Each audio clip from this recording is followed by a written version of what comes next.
I've got a friend. Welcome to the Phoenix History Podcast. Oh, I've definitely got a friend. So I want to welcome a very special guest. I don't know why I'm shouting. I just get used to that old age. I had the music up really loud in the car. So I was like, welcome to the Phoenix History Podcast. I just want to have I have a very special guest with me today, and I really mean this because actually it's someone. We'll talk about how we sort of know each other, but you know, life. I want to welcome Chess Smith. Hi. Hiya. But obviously, we'll call you Chess, but even though it's, you know, your rock star name. Because we all had rock star names. Welcome. We've had a wonderful chat before because we're actually figuring out, like, that obviously it's a Kent thing. It's a Kent music thing, really. So, let me introduce you in the way that I'm aware of you and everything else. So, we don't want to tread on anybody's toes, but I know you from a band that you're in before. Yep. Are we allowed to mention that name? Well, we'll just say we know you in a band before. Yeah, for the moment. And there's not really much years difference between us, but I remember you being solo, and then I remember you joining this band, and now you come back to being solo, and we'll talk all about that. And but really, the main reason why we're here today on this episode is to talk about the music scene. Yeah. As us elderly people now reflecting on the youth and how difficult it is. And I came across your video that you mentioned about, you know, helping others and what it's like being that way. So first off, let's rewind for a second. We'll put a link down below and everything else, but you've got an album that's out now and it's really good. And I was saying to Jess about how amazing it is. Best work she's ever done, in my opinion. And Drama King's definitely the standout track for me, which is how we actually got in contact. So, first off, with all of that, music-wise, let's talk about this. And also, I'll put this video down below as well about the video that you put out on your page. So let's just talk about that now. So you posted up a video which was basically saying that you wanted to really get an understanding of the music scene now because you'd come out. How long had you been out for? So I took a 2-year break from music for my mental health and just to have a break. And also I did kind of go off the radar and decide not to do music anymore as well for a little bit. And then, of course, I can't do that. But yeah, when I came back to the music scene, I realised just how much the live community is nowhere near like it used to be. Not many people want to go out. It's hard to get people. And I was thinking about the new musicians. They are almost like 99% focusing on things like TikTok, and they're never going to experience live performances like we did. And actually that's really important, a really important part of building up a genuine audience, a fan base. And I just wanted to put that video out to touch base and try and figure out some sort of music community that we can do to support new musicians in Kent, really, because they haven't got the same platforms we had. No, I mean, like, that was the thing that really touched me on that, because it made me really realise that, because obviously I've been out in the music, I've probably been out as long as, would you say 3 years? Probably been out about that for me now as well, when I sort of like semi-retired, if that made sense. Probably a bit longer, but you know, you're like, sometimes you just sort of dip your toe in a little bit. And I just sort of like look now, especially in Kent, and I just think, where can you play? What can you do? Like, the whole landscape's changed. When you said it, I was like, I totally get it. I was like, the whole landscape of being a musician now is totally different. Yeah. I'm not even sure it's an age thing. I think it's like a thing that most musicians hone their craft through live performance. Well, where do you go? A lot of venues now, because obviously when I came back to music with the solo career, I've reached out to loads of venues, but I feel like the communication was quite bad with venues. I won't put names on that because that's not fair. But a lot of venues will only have an artist play once that year because it's really important for venues to bring in a crowd now, so they don't like...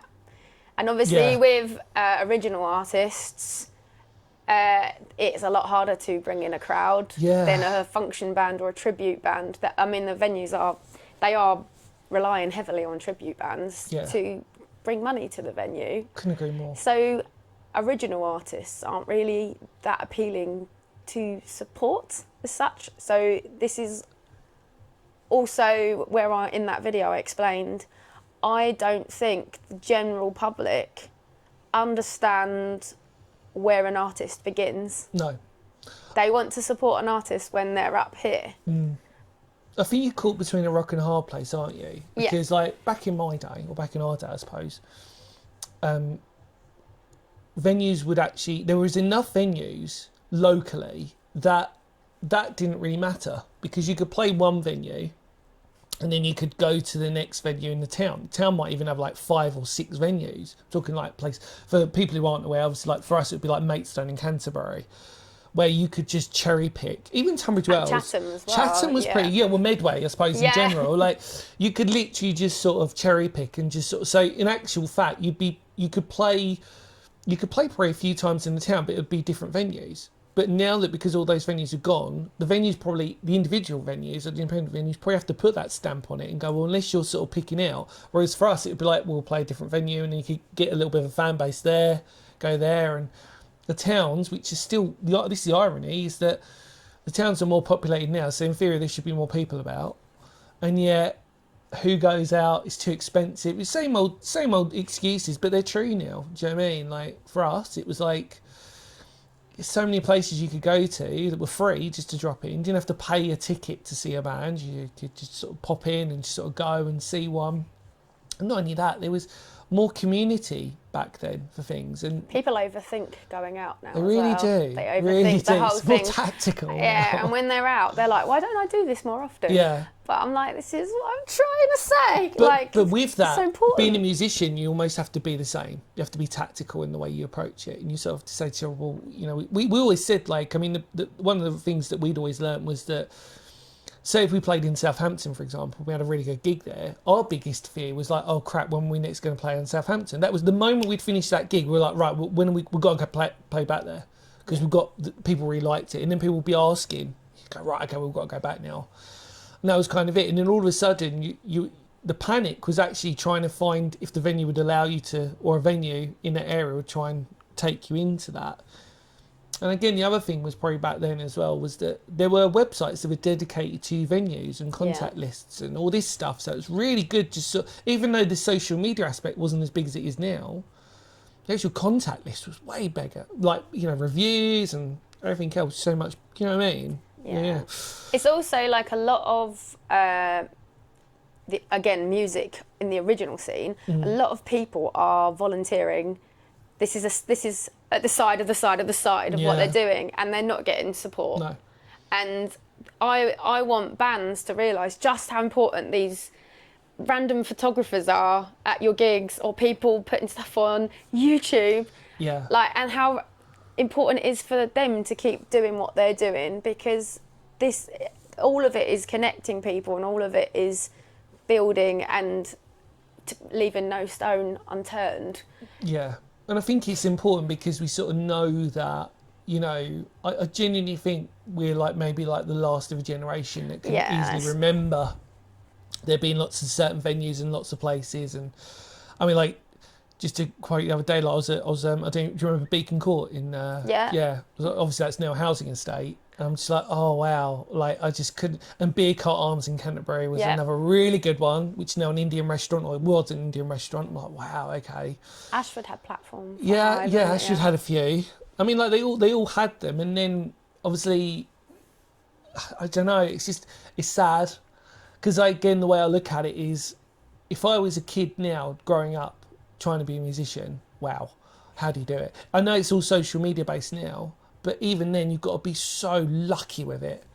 And that's where luck sort of, regardless of what people think, I think when the terminology luck in music is quite a sort of interesting word, because everybody says, oh, they got a bit lucky. Well, yeah, they kind of did, but they also worked at it to allow that luck to sort of happen. I mean, you were talking off camera about obviously the success of the previous band you're in. Obviously, you were so close every other time, but you worked for that though. I really worked for that. I mean, I've sacrificed a lot of family time. Like, my nieces and nephews would have things going on, or family things, and I would say, I'm gigging. Yeah. And if I wasn't gigging, I was working to pay for the bands I was in. Like, I sacrificed most of my 20s to make it happen because I wanted it to happen. Yeah. And I suppose people think, oh, she's just got lucky or something like that. No, I literally worked my arse off till the moment I woke up in the morning to the moment I went to bed. Yeah. It's different now with having a baby. Like, I've got a 1-year-old now, so, but I'm still trying, like, to do sort of the old tactics, and it does still work. Yeah, because I was saying to someone the other day about this, was that they'd actually asked me, and they said, you know, what's the difference? Because I'd said that I was meeting you, and although they didn't know you, they knew that it was a Kent thing, that there was a connection. They said, well, what do you think would change? And I said, I've always said with music, the key to successful music is that the goalposts are always the same. It's just that they've moved a little bit. Does that make sense? Like, metaphorically, the principle of scoring a goal is still the same. It's just that the rules might have changed a little bit. So in other words, these days, to be successful as a musician, you still have to become popular to a certain degree to get record labels to be interested in you, even though you don't necessarily need a label anymore. But the point is but the way that you get there is different these days. Whereas in our generation, it was like go play loads of venues, get a real good, genuine fan base. These days, probably for a younger generation, social media is the biggest thing since sliced bread to sort of do that. You need a lot of time to do social media. Well, this is exactly it. No, you're Like, absolutely right. And you do get that sort of square eye sort of like thing of like just sort of going, oh my God, like, you know, like you really get into that. someone's like, just do 15-second videos on TikTok. And I'm like, when? I know youngsters can do that. I was like, someone my age and like in my situation, a little bit harder. And I think not only that, is that like, you know, like these days, like booking time in studios is obviously more expensive, justifiably, because the quality is way better these days, and obviously the time of that. And again, I think my biggest drawback for me was always that I never did record production or anything else. It was, again, in our generation, so I keep saying this, but I will shut up mentioning this word, our generation, but you had a specific role as a musician. Nowadays, like younger kids are like, they've got the whole lot. Yeah. They can record, they can produce, they can probably even do a good music video for themselves if they wanted to. For me, I was the songwriter who played guitar, played other instruments as well, some of you know, but I was that was my role. I wasn't the person who was like going, right, you know, audio production, this needs to sound louder or whatever. That wasn't my role. And so that was specifically for me. And then the older I've got, the more if I look at that now, it just gives me, I'm like, no, it's too much for me. I don't understand what this button does, what this does. I know I've got my ears. Yeah. Thankfully, my ears are still present enough that I can pick up stuff, but I'm not that.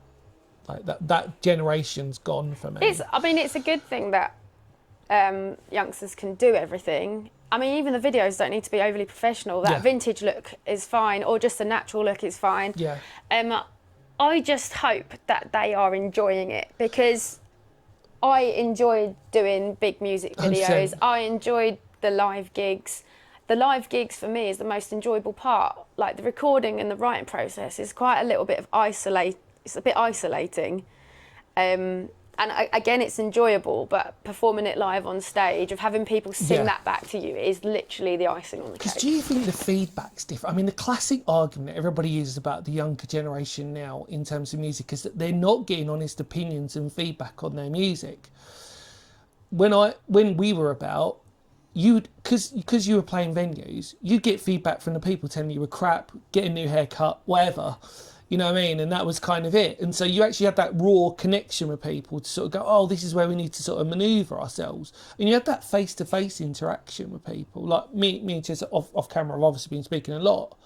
But the moment we had that connection, we talk, so, oh, that's... It's being sociable. Yeah, that's it. Online, you can't be... Yeah. You don't learn how to socialise. No, and you take it too personally when you get comments, we're all guilty you've got to of learn it. all that. You know, and I think that... And also that is that they don't get the honest criticism if their music's not as good as what it... Do you know what I mean? Sort of thing. Like, you can put out album filler stuff for the rest of your life, but never really feel like you've ever hit your singles, if that makes sense, like peak or whatever.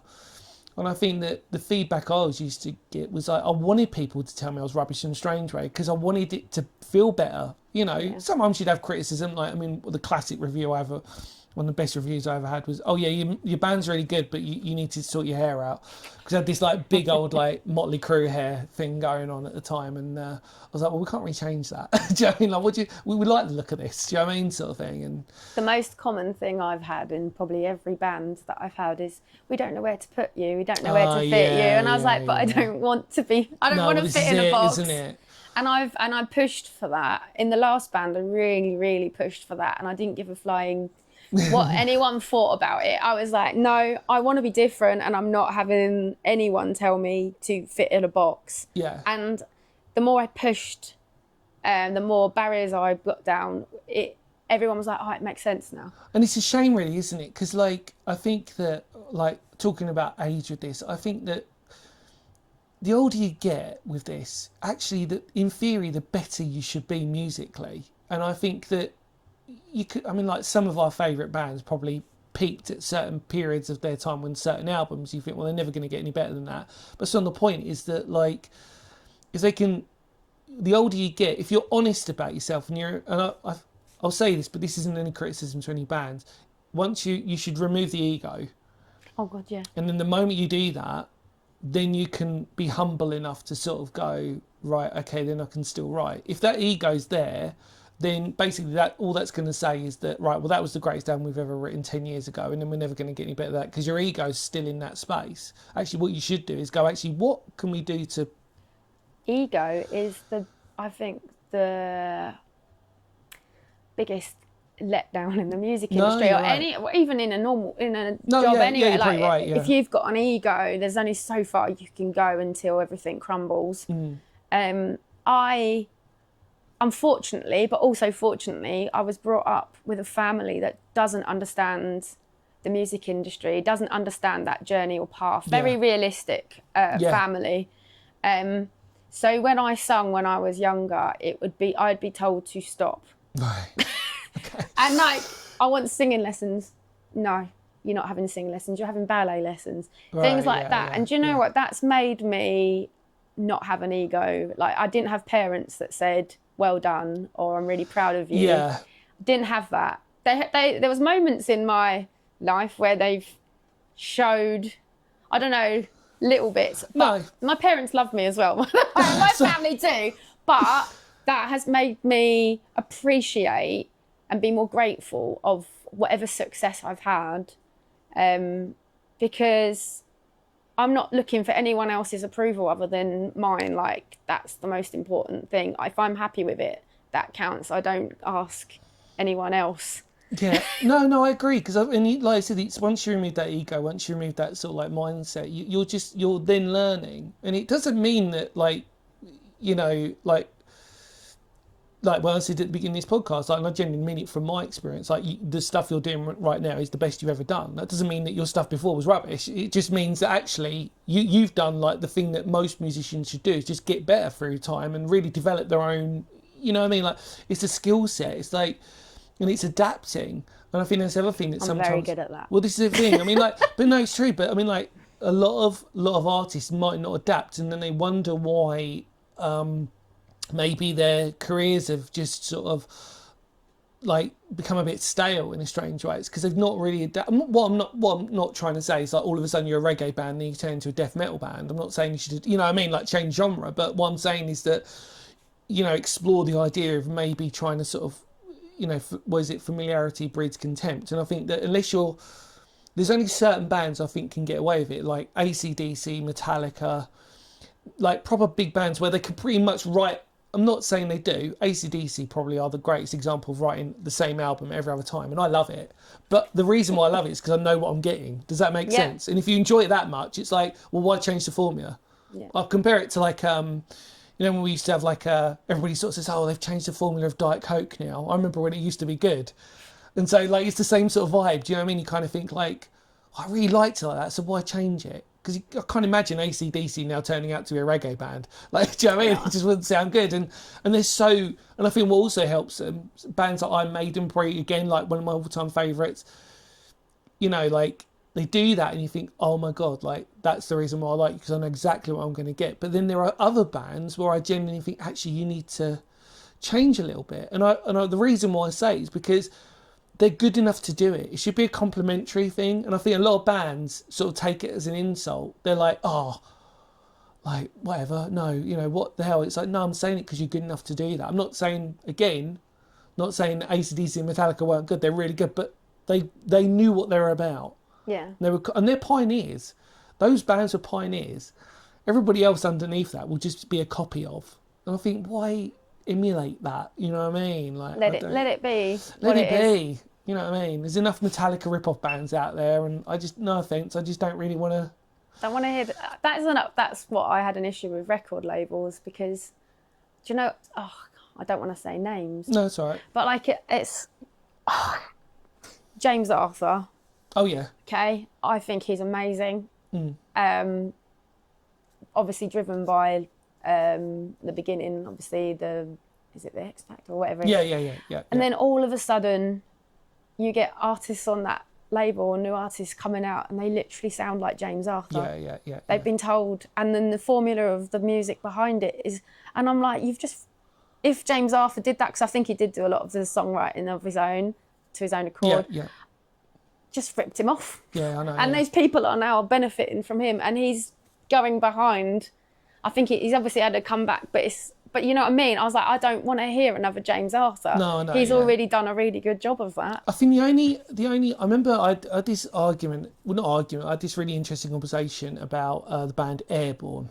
And for some of you who know Airborne, they are basically an AC/DC like modern version. And I actually contradicted myself in the argument, and I said, actually, the argument you could make in that respect is that for a younger generation who are growing up, they might not have heard AC/DC, so therefore they'll hear Airborne. And then they hear influences. And then there'll be influences. Yeah. And I know, trust me, I like Airborne as a band, but they are quite a very good carbon copy of, and there's no disrespect to them, because a lot of people have said that, so I'm not just putting it out there.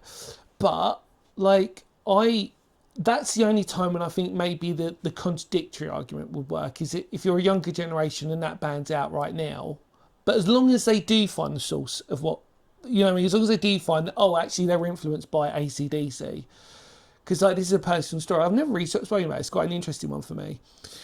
I used to go to, there's a couple of CD shops I used to go to, and the idea was that you'd always buy a CD, and then the first thing I'd do was look at who they thanked band-wise, and that's who I'd get interested in after that, if that made sense. So I'd be like, oh, who are they thanking? Oh, such and such. Oh, I better check them out now. And that's literally how I found new music, if that made sense. Yeah. It was like, well, if I like this band and they're thanking these other bands, I better check this out. But again, nowadays, I suppose on Spotify you have like suggested artists. I was going to say, yeah, you have suggested. You do that. You can write who your influences are, and if you listen to it, it will then spiral off onto a playlist with the artist that you're influencing. Yeah, but it's a different way, you know. And again, it removes the conversation. Like it removes the idea that you can have like two people who are just really into their own bands and really into their own taste, and they can just, if you're receptive and open enough, you'll probably find that there might be a new band that you're into. And that's what I always get. I genuinely get a kick out of it. I still do now. Like sometimes I'll be on Spotify saying, "Oh God, never checked this band out." And you listen to, greatest thing ever. So it's like, wow. This is another, obviously, like dissecting things, but like what we're doing with Spotify even is literally working on young audience. Yeah. And when you're an art, I want to appeal to everybody. Yeah. You go to a Pink gig or I don't know, Taylor Swift. Like it's all ages there. But I put Spotify links out, and people are waiting. There's like, I don't have a Spotify account, and I don't want the adverts. So is there a way? So YouTube has become a big way of listening. This is obviously TikTok. It's just, you're just appealing to this younger crowd, and you're not to your biggest thing. Whereas when you released CDs, our generation, that appealed to everyone. Everyone could go out and buy it, and they can look in the booklet and. Because what we said, it's not only that you're buying a CD, it's like when it's the same argument that people used to make about vinyl, is that you feel like you're actually buying a piece of that band. Does that make sense? Like these days, I'm guilty of it. I use Spotify, but it's like, I'm just like, you're just plucking it out of the air, and I don't feel like I'm belonging to that artist anymore. The idea of fandom. I was actually going to ask you, there was only a couple of questions I really wanted to ask you because I knew we'd probably chat about all this anyway. But the other question I was going to ask you was, I mean, I personally believe now that the notion of a super fan has now gone. Does that make sense? Like, my auntie Becky, who probably is watching, she's a huge Gary Newman fan. I love Gary Newman as well, but she's like a super fan. Do you know what I mean? Like, she'd go if she could and all this sort of stuff. And I don't really think because there's such a disconnect now. I don't think you really get with modern artists. I might be wrong, but I just don't feel like you get, not outside of a pop context. Do you know what I mean by that? Because, like, you know, like, you had One Direction, there's all these super fans and all this stuff, and you have like certain pop artists you get that with. But when it comes to like rock bands or anything alternate, I don't really think you get like what we used to get. Does that make sense? You'd have posters and you'd have like all signed work, and I just don't really see you get that anymore now. But do you feel like? Yeah, and I mean this, because I've been studying, like, since I've been back, I've been studying what people are doing.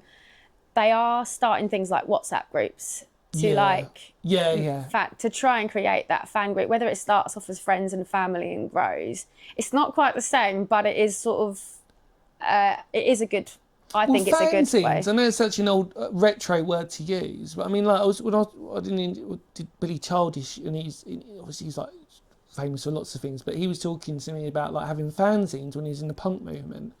You know, like fanzines, like little magazines for the bands that used to like. I remember the best one ever, because we used to gig at Tunbridge Wells Forum quite a lot, and they used to have like their own little magazine. I used to love it. Yeah. Like, do you know what I mean? You get it and you're like, oh my God. But it's volunteer work. That was basically where it was. And no one's got time for that. No, anymore. 100%. No, that's exactly it. And more importantly, these days, I think the question that most people probably ask is, the first thing they'll say is, what's in it for me? Yeah. Does that make sense? That is an attitude of That's today. the attitude. What do I get out of this?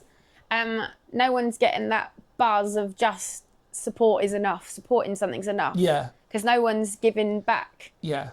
I mean, do you think the art of creativity in that respect has sort of like moved on now? Again, do you think that's sort of changed a lot now in terms of that? The art, that obviously creativity now is quite a sort of, it's a different way of looking at things these days. I mean, the community, again, it goes around the community and stuff. You're not, again, referring back to what we said, you're not buying into that artist as much anymore, because you're only a Spotify click away from somebody else that you might like, and then you move on.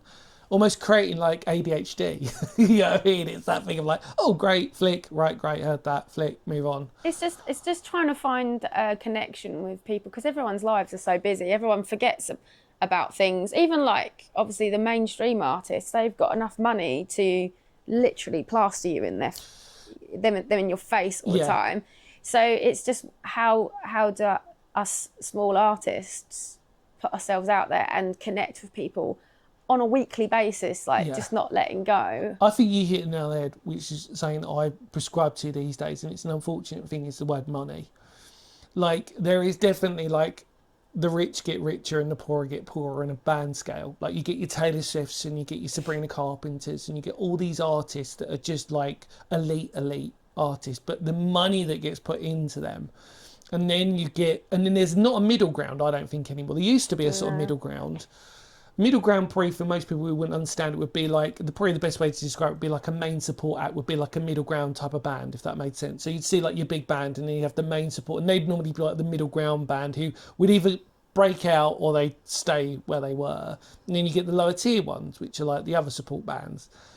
And like, but nowadays there's just not even like a middle ground. There's not even a band that might or might not make it. It's just like, put loads of money into it and then just see how it flies. And I think the other death nail in the coffin, really, for a lot of bands, especially, was obviously the pay-to-play gigs. Oh, wow, yeah, I know, that face, yeah. I mean, where do we start with that? Again, that's an ego.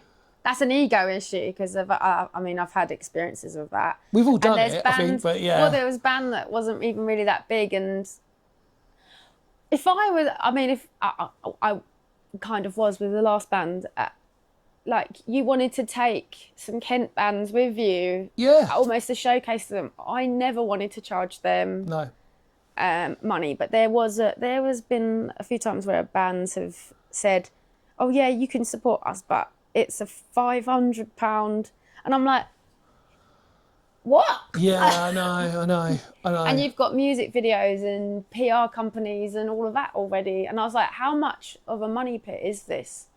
I mean, like, my career now, I'm just happy. Whatever happens is a bonus. I'm just happy to be chipping away. I've never wanted to be famous. I just want to progress. And I just want to be at a level where I can do a really nice 150 cap gig. Yeah, and have everyone singing it back. Yeah. Regularly. No, Just like, I don't know, like small tours. But do you know what? I mean, that's the mantra that you always use these days, and I think it would apply to me in my music career. Is the two things that I keep thinking I'm going to get a tattoo of this at some point, but it's always stay humble and stay present. Yeah. And I think basically that's what you should be as a musician anyway, although I'm not one anymore. But I think if I was now, I'd be the same. Like every day, whatever I get, or it's 10 people at a venue or whatever, but you stay present. You know what I mean? Like you're in it. Like this is the life we live now, and and I don't think many people can probably even get to our stage, both of us, with our varying exciting careers that we've had over the time musically, but that we can actually get an opportunity where we look back. I mean, off camera, I did sort of say that I think actually it annoys me if I listen back to certain stuff. I'm sure you're the same. I think, God, that was really good, but at the time I just wish I'd believed in it more, that we could have, like, you know what I mean? I think if we'd had the confidence to even do that, but you're a musician, so I see it, isn't it? You know. I always remember, like, we'd do a sellout gig, and then everyone would be like, "Yeah, oh, da, da, da, da." And my brain, I'd never take it in, because to me, I'd be like, right, next. Absolutely, I was the same. Next stage, like this, we've got to focus on the next stage. Yeah, don't let it get to your head. 100%. Like this could be forgotten in a week. 100%. I was exactly the same as well, and I think actually it did me a lot of good in that, because it kept me pushing. Yeah. You know, and not to famous. No. Just literally to keep the baby going. 100%. Absolutely. No, I totally appreciate that. And get more moments of that. Yeah. Not in a greedy way, but in a justification way, because again, you're a musician and you've got this skill that other people don't have, and when you hone it in, you realise that. Again, not in an ego way that you're better than everybody else, but you feel you've got into a habit of like creating stuff that more people like, and they grow into it. And you also see how people are reacting 100%. And how much you're giving something. You've taken them away from their 9-to-5 job, and you've given them an absolutely epic night. Yeah. It's not even just what you've done, it's the atmosphere in that room. Well, it was escapism, isn't it? It's escapism, and that's why I love doing it, not because I'm like, oh, I'm a good singer and this. I just love the escapism, and I feel grateful that I can get on stage and I can do that. Yeah, I think that it's really important you mention that, because I think that, like, the idea that you kind of know no better. I think that was my problem growing up, was that I just happened to be good at playing an instrument. It took me a long time to do it, and I never really didn't feel comfortable with other people. And actually, I've learned that later on in life. So for all the people that I upset in the past, I mean, that's I put myself in the fact that I just had lots of issues and I was going through stuff, but I never put it on other people. Mm. But the problem with that was that I knew no better. Like, my passions are history, music, and exploring, like urbex and paranormal stuff. They were the main things, and it was lucky enough that I managed to find a balance within that, but it still didn't stop me from sort of realising that music was the thing. I just joked about it. I always used to say music got the girls for me. That was it. I was like, if I'm going to be an archaeologist, I'm not really going to, in my opinion, I wanted to be that rock star. Not in an egotistical way. I just wanted to have girls interested in me, because my confidence wasn't going to get them any other way. I'd be that kid in the corner going, hi, I like you. Just touch you like, hi, you're right, I like you. You go. And that'd be it, and then run away. And so, like, I never really had that relationship with it. And so I thought, if I'm going to do this, and you same as sometimes you used to get people sort of like say, oh, you're really good. And then you go, oh, okay, like you didn't realise. And then I thought, if I'm going to do it, I'm going to sort of really put all my eggs in one basket and really hone into it. But in a humble way. I'd be that stupid person, I'd be that person who'd be asking questions. Oh, like, what's that called? Or, you know what I mean? Like, oh, that sounds good. What phrase, whatever, stuff like this. But without making it too technical. because my head would explode. Do you know what I mean Yeah. by that? So I think that, but like we said before, for both of us, I think we without obviously naming people because it's not fair, I think we made a few mistakes along the line. That's not disrespectful to other people. It's just part of growing up. You know, you pick certain individuals and you move on from them. That's just life. You definitely learn a lot about yourself in the music career. But no, you're absolutely right. And I think the most creative part of you that is vulnerable. Yeah.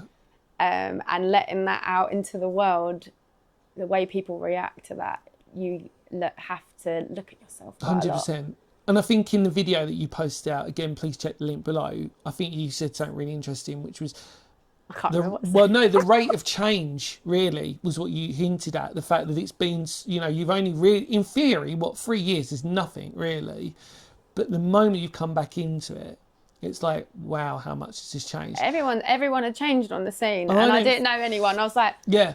Oh, okay. Yeah, and I think really for years and years and years, it had never been that way. It was literally through the idea of when Spotify came out, social media had changed. You know, people were looking at things differently, and all of a sudden, like literally within the space of a few years, it was just like, oh, okay, the music industry's totally changed now. And like money, like we said before, money's an even bigger thing now. And people that you need know, money or time. Money or time. You know, and are other people going to give you that time to sort of do that? You know what I mean? And I remember like when there was always this thing of like, because I've been lucky enough to be signed, you know, a few times. Again, I brush that aside because it's in the past. I don't really like to talk about it. I always used to think, you know, when you're growing up, you get a record label and that was it.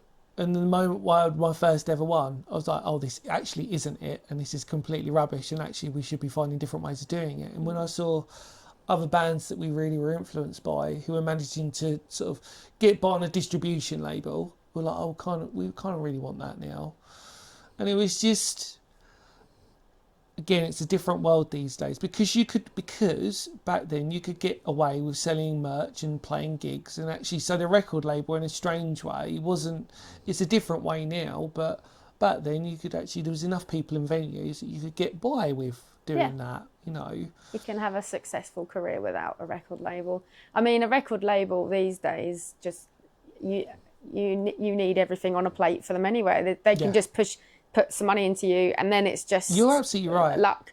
So you don't really need them as such. It's all DIY. And I think that's a really important thing to sort of like put out there with people, is that, you know, it's a sad way. I don't personally think that age should be ever an issue, but it was for me in retiring. So I know for me, because I just realised the lack of education, in my experience, by the way, this is different for different people, but the lack of education with people I was working with through musical people was really bad. I was like, why aren't you listening to these other, whether you like them or not? There's loads of, do you know what? There's so many artists that I listen to now, even when I still write, that I don't like. But I listen to them because I want to figure out, you know what I mean? Like what makes certain things right and what, you know what I mean by that? Like, so I don't really, it might not be my taste, but I'm still learning to try and catch up with just sort of understanding a historical element of that, so that I can not necessarily adapt it into mine, but that I'm more aware of it. I just think that, you know, when you look at it, it's just so, I agree. When you put the video out, I was just so agreeing with you on that. It was scary. Oh, because I went from selling out shows, and then when I came back, it's almost like I've been forgotten, because I was, like I said to you off camera, I said there was about 5 people at that gig for me on my first gig back, and I was like, not only as like the music, where's my musician friends? I was like, where's the local fan base? I felt like I promoted it like I had, but then at the same time I was like, I brushed it off, and I was like, okay, I know what I'm dealing with now. How can I improve this live scene? Because as I'm working with Fuji Hideout now, he's a young artist starting out. I'm producer. Yeah. I was like, he's put himself on the line for me, really, with what he's done for me. And I was like, if that was enough to make me quit, I mean, it was enough to make me quit, but I had him in the background. He's done all this work for me. And I was like, I need to help artists like him. Yeah, I know. Because he brought most of the crowds that night, bless him, and it was Dover, so it's like his scene. But I was like, oh my God, you've got something. We've got to work on this. And he's talking about me, and I'm like, oh God, no, like, let's focus on you. And then I was like, I feel like my place in the music scene at the moment as an older artist is to help people like him. I appreciate that. And whatever I get, I'm happy. It's a bonus. And I do want to make, I just want to enjoy being on stage, to be honest. Well, that's yeah. I mean, that's the key to it, isn't it? These days, is that I mean, like the last sort of stuff that I was involved in a strange way, I openly admit I still wanted to have that fun, but I desperately couldn't. I don't think I was there yet. I was still in that professional mode, and I was like, oh crap. And like the last couple of projects that I was in, I liked them because they were really. I probably got the most freedom, creativity wise for songwriting that I'd ever had.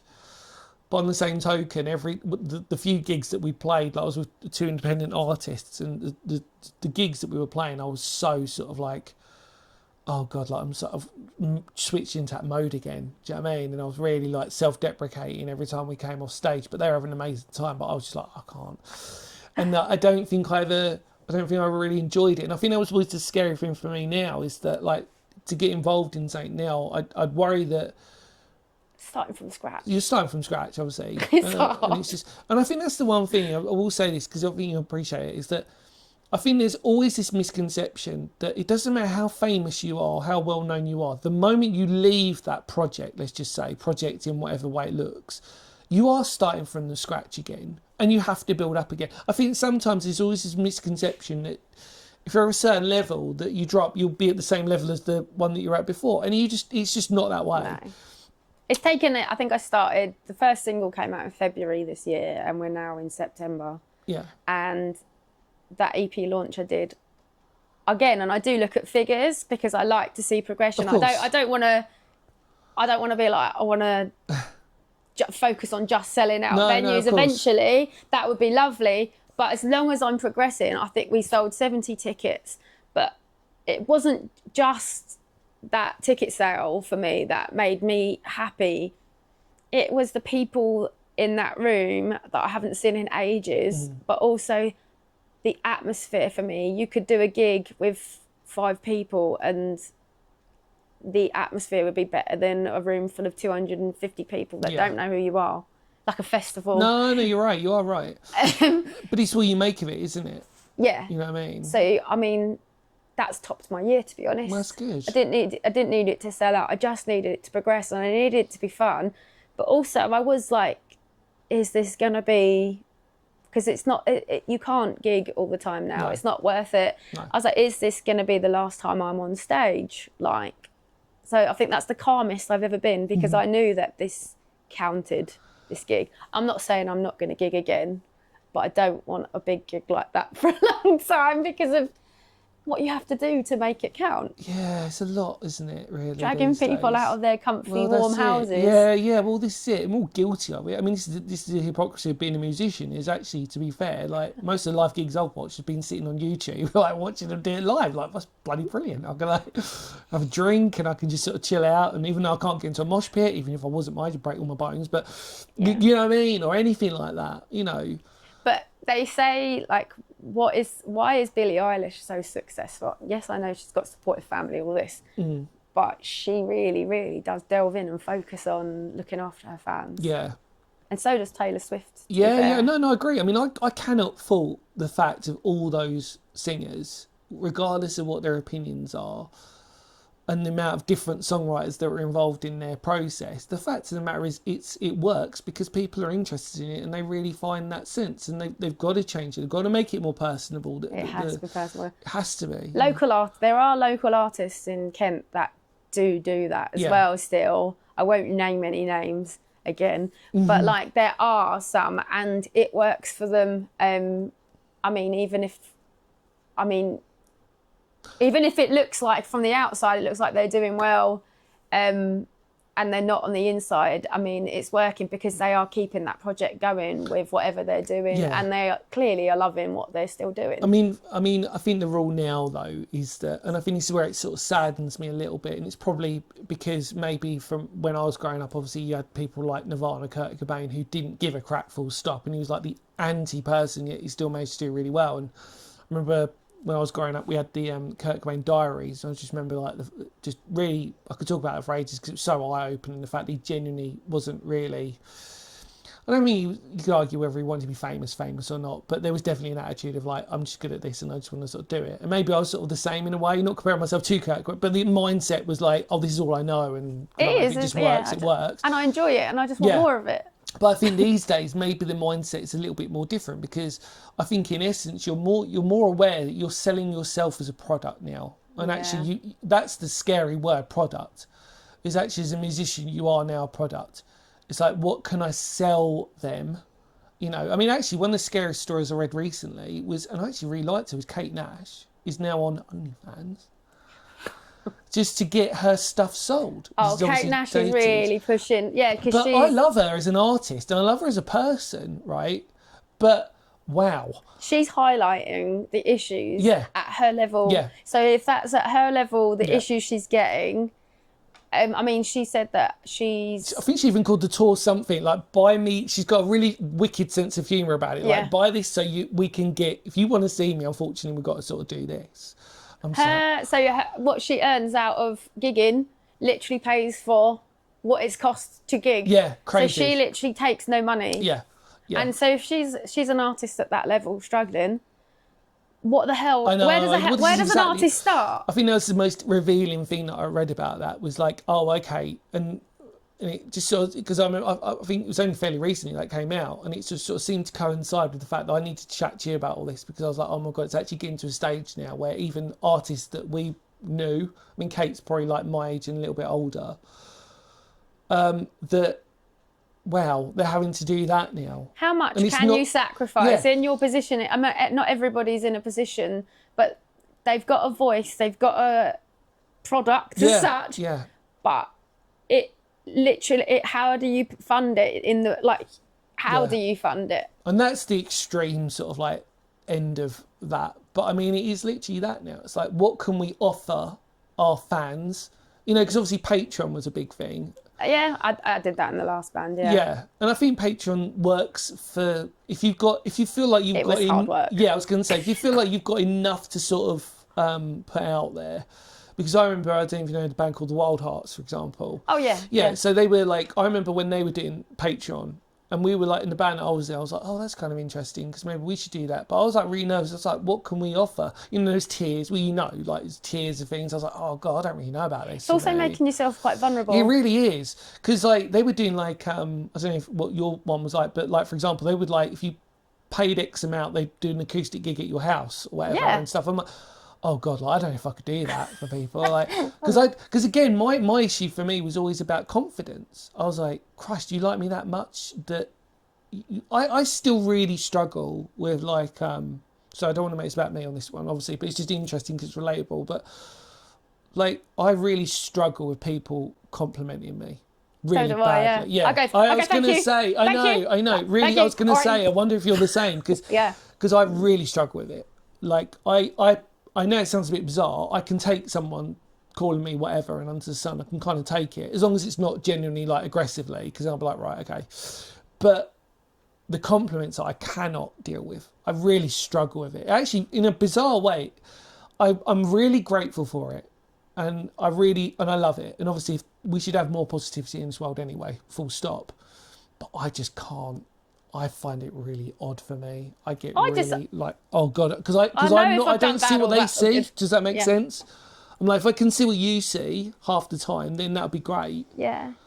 But in a strange way, because I don't see it, it pushes me more.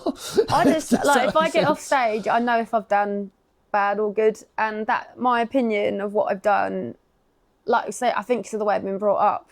Yeah. I've learnt that my opinion counts the most, and I mean, I have had a lot of destructive self-destructive moments Yeah, because yeah. I'm like, yeah. I didn't do well. I could feel it in Yeah, my same. voice. I could feel it in my body. I felt stiff. You know, you take that home for a gig, and then and all I kept thinking was, and how do I improve? How do I improve and progress? I'm going to say something to you because I wonder if I'm almost certain we're going to be exactly the same on this. But I did not need anybody to tell me whether I was good or not at that gig, because you could say what you wanted, but my mind was already, my opinion was already made. It was like it was a crap shit gig or whatever. I was like, that's it. You could tell me it was the best thing ever, but no offence. I know. The moment the moment the last song had hit and everybody was like applauding, hopefully, that was it. I was like, people could say it was the greatest gig of their lives, and I'd be like, no. Like, if it didn't feel like it, it didn't feel like it. You know, there was. Don't get me wrong. There were times when it felt good, but I think it felt good because it just sometimes you're always going to get them gigs. I don't know if you felt the same, where sometimes you did actually have a really good gig, like, you know what I mean, where you felt like, oh, I was playing everything right and I was doing all this and it was good. And I'd never say it was an amazing gig, but I think it was a good gig. Do you know what I mean, sort of thing? I'd be complimentary to the point of thinking, oh, it's actually quite a good gig. I'd be happy with just good. Yeah, that was literally it. Because obviously, like with the gigs that I've done that are immense, like the high you get off of it and the adrenaline, it's quite a big drop. No, the next you're absolutely right. The next day, I'm like, oh God, I'm back. I'm back here doing feet again. But it's what you said, was that you don't think of it like that. You're moving on to the next thing. Like the moment like I said, the thing I was saying about Southampton, for example, like the moment we finished playing, it was a really good show, and everybody, I was like, right, well, when are we playing the next? The moment I was on the way home, I was like, right, when are we going next? What are we doing next? What's the next? I didn't have time to sort of. And the next day's post.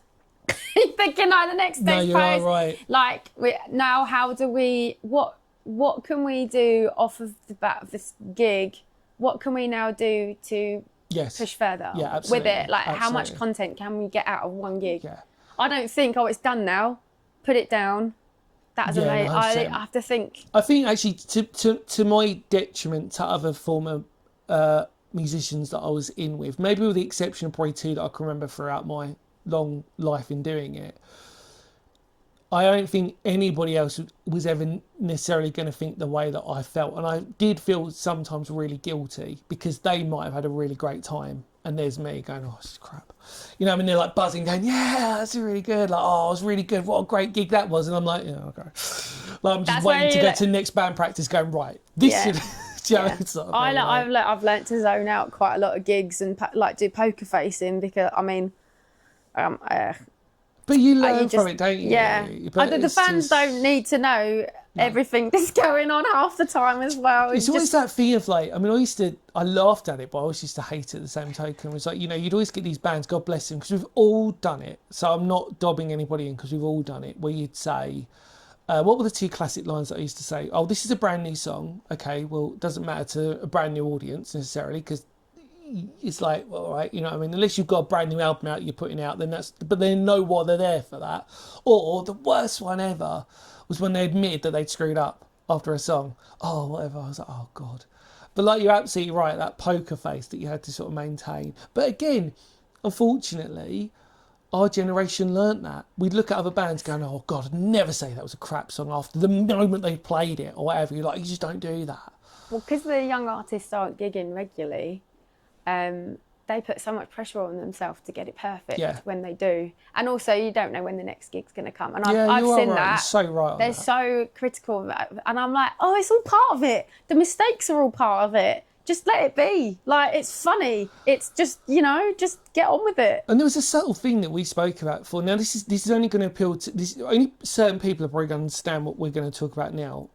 But I still stand by this. There was a big divide between East and West Kent music scenes. Oh, well, yeah. And this is in Kent. I mean, like, we didn't have time to talk about, like... I said I was in the wrong one. Well, wrong county? What, wrong side, even? This side's quite clicky. No, it's clicky. But actually, in a strange... Yeah, we won't name certain towns and certain venues. But the reason why I say this, because I think people would agree with us in Kent. I genuinely feel like that way, because I don't think that had ever changed. I think... But it was that way, was that people like me, were from West Kent, was that we were closer to London, we were closer to Essex, we were closer to Sussex, Surrey. I'm going to openly admit this now. Again, I'm not dobbing anybody in because I'll fall on my sword on this one. but we openly could admit that Kent wasn't the be all and end all for us gigging. No. Does that make sense? And Everyone I think that's a wanted to break fair through thing to London. say that. And we genuinely felt sorry for bands that were in Dover, for example, geographically, because for them to gig in London, And it would Thanet, take an hour just to get out of Kent, and then you've got traffic and everything else. And that was going to the venue. Coming home that night, I mean, I thank my lucky stars where we lived, because although we were still far away, we were definitely a lot closer. We were not an hour away from even getting on the border of Kent. Like, you know what I mean? Like when we were playing in gigs like the Dirty South, if people remember that one in Leytonstone, these really rough little London venues. It was sort of on the outskirts of London. For us, that was like half an hour away. Yeah. So great, play, go back. And then, but like we talked to bands that are in Dover or Ramsgate even, or Margate, right on the tip of Kent for people who would know. For them to even want to play in London, it'd be like a tour. It's a strange way. You might as well just link up loads and call it a thing rather than doing a one-off.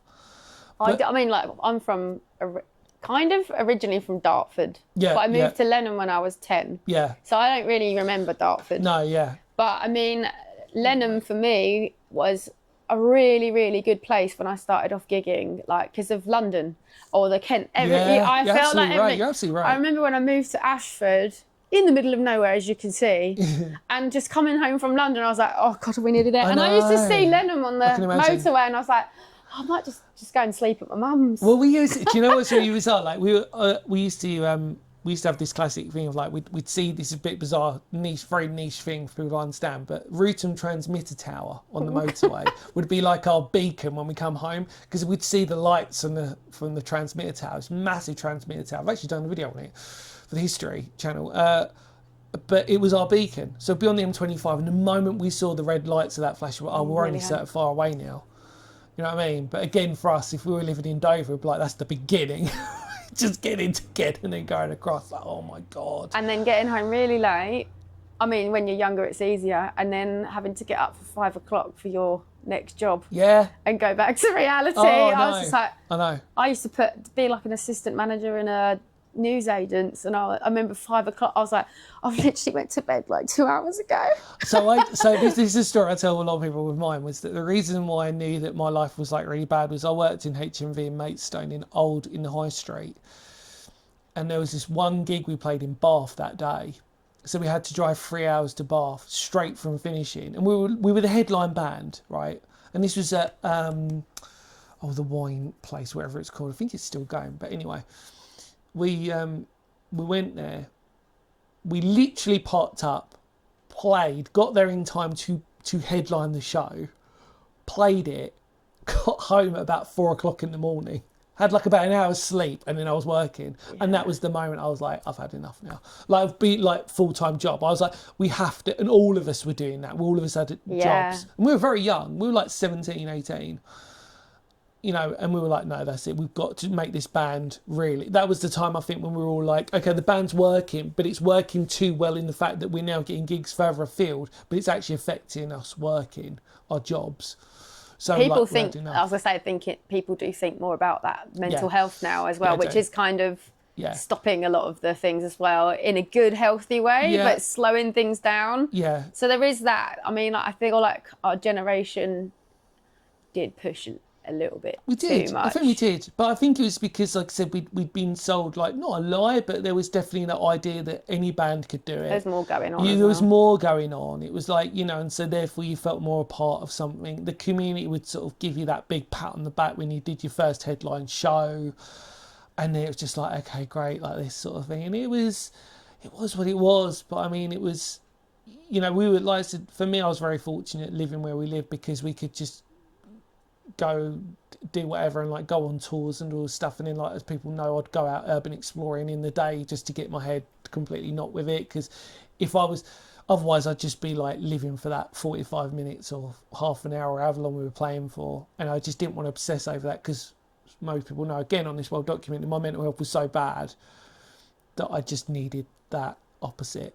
Because if I lived and breathed it too much, it would destroy me. Yeah. Do you know what I mean? Sort of thing. So I had to sort of like go, I need to find an abandoned building. Oh, that's really weird. Or I need to... I saw that, completely detox from that, because otherwise if I didn't do that... And luckily, I was fortunate that it ran parallel, that I'd always been urban exploring, but also being a musician I was a musician before I was an urban explorer in terms of actual urban exploring, because I was a guitarist from the age of 10.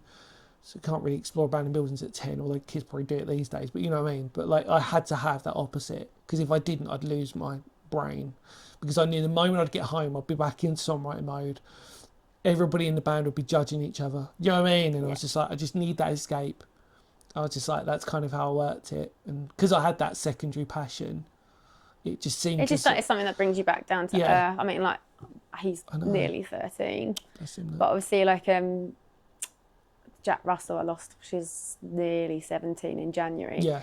But I feel like, to me, my sort of coming back down wasn't my jobs as such at the side, but I used to do a lot of dog walking. I used to run with the 2 dogs. Right, yeah. Every day, probably like minimal 2 miles, maximum 7.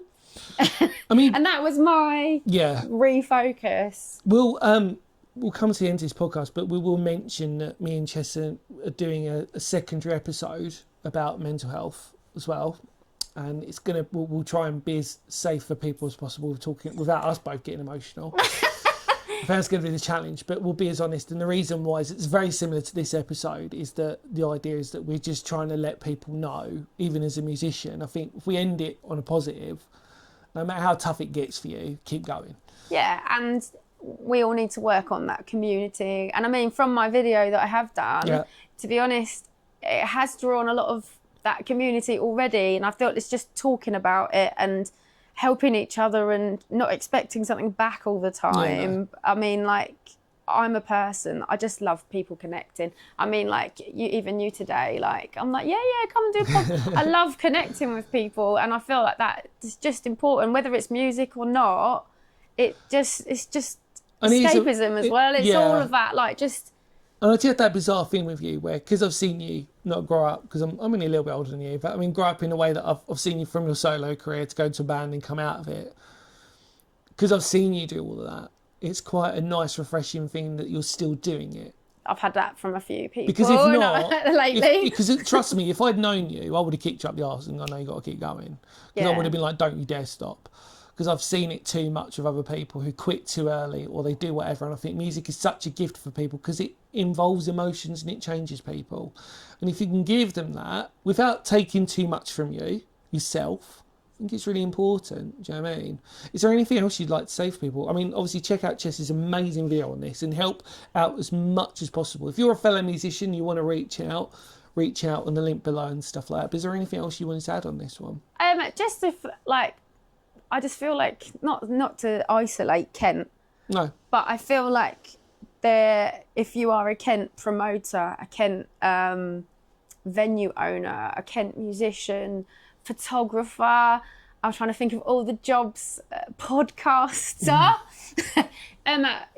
just go out and support each other, go to live gigs and try and find an artist that you don't know of. Like, you might surprise yourself that you might like it, support it. And the venues, like, just be more mindful of what that artist is going through to promote that gig, make everyone understand and just communicate. Really, that's kind of what I want to work on probably next year, is collaborating and supporting, and not tons of money involved, or tons of time, just try and make some sort of time for all of us artists, and artists that you need to do the same with venues. Yeah. And promoters. I think also, I just wanted to add on to that, it's rare that I ever come across individuals as talented as you in terms of that, and I really mean that. But again, because I've seen you. So when you said talented, and I was like, no,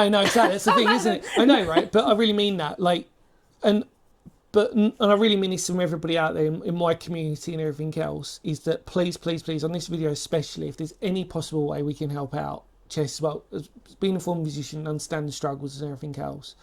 If there's any way any of you can help out, I really mean this. Either spread the word of this video. I don't normally say this on these ones, but I think in this it's a really important occasion. We've got to do this.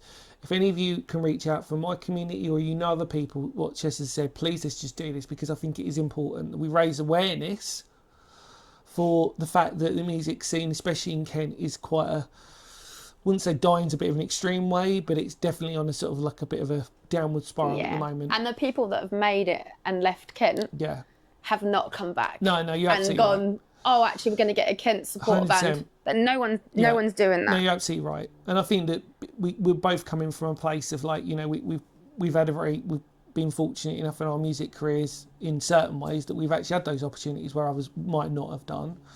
And I think if we can give back in any possible way, then we should do that. So thank you so much. Thank you. Stay tuned for another episode because we're going to go in depth in mental health and stuff like that. As we talk about our own experiences and probably open up a little bit. Unmask ourselves is probably the... And he is still alive. He's still alive. We're just friends. Sleeping. He's just sleeping on me. He's been snoozing away and it's been quite therapeutic actually, a bit of ASMR. And Dan's turned into a therapy. Beano baby. I'm his counsellor. He's telling me all his problems. Thank you so much. Thank you. Really mean it. Check out all the links in the description below and please just support as much as possible. And I've got to wake him up now. I've got to turn his camera off. Oh no. Take care everybody. See you later. Bye. Bye-bye.